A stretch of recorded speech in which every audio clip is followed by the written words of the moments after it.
I did not come here to enlarge scholarship and to contribute. I came to heal myself.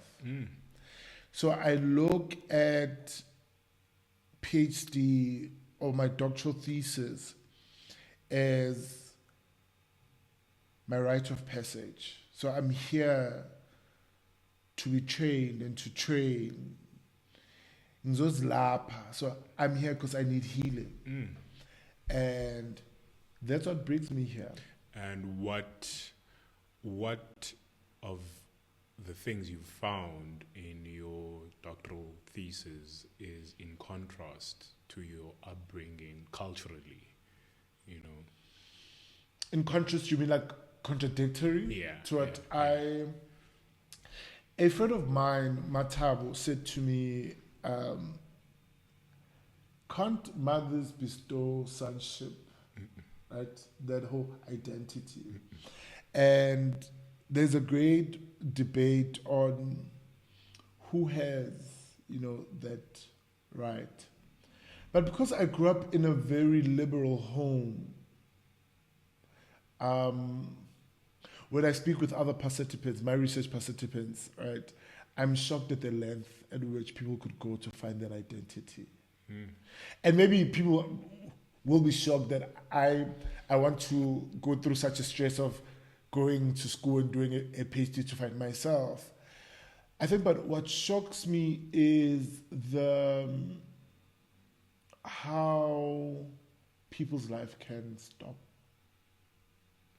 just because they don't have a father. How people stop to live. And from the outside, it looks like, oh no, but just get over it. Like the wound is too deep.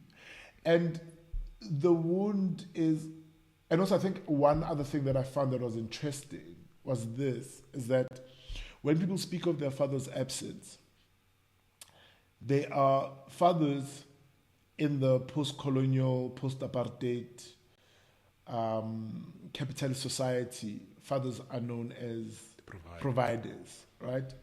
But most of the men I speak to, they do not miss the father who did not provide, but they miss the father who was not present. So even if just fetch me from school, do homework with me, watch me play my first sports match, tell me that you love me. So I think that is that longing, right? Because I also believe that it's our birthright, right? To have like two parents. Yeah. So I think that void then creates maybe it could have been better if he was here and he taught me how to ride the bike and how to kick a ball and all of these things. And what about your upbringing have you tried to incorporate in your own family life? Because you mentioned your life was orientated and shaped by women. Yes. And your son has the privilege of having his mom and his father there. I think the greatest thing about being raised by mothers, for me,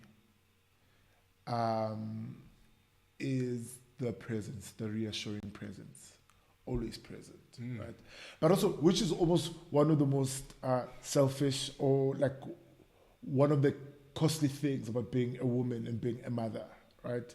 Unlike us men, I can tap out. Like at any point, I'll be like, okay, thank you. I'll come back 20 years when I'm ready. But society does not give women that luxury, right? Definitely. Of just tapping out. Be like, okay, I'll see you when you are in matric or you're doing first year and I'll ask you, what do you need? Not always, but it happens. Yeah, not always.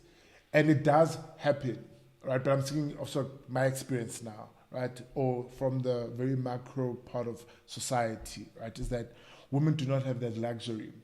Because even if when they do it, they are seen as disrespectful, moving away from their nature, right?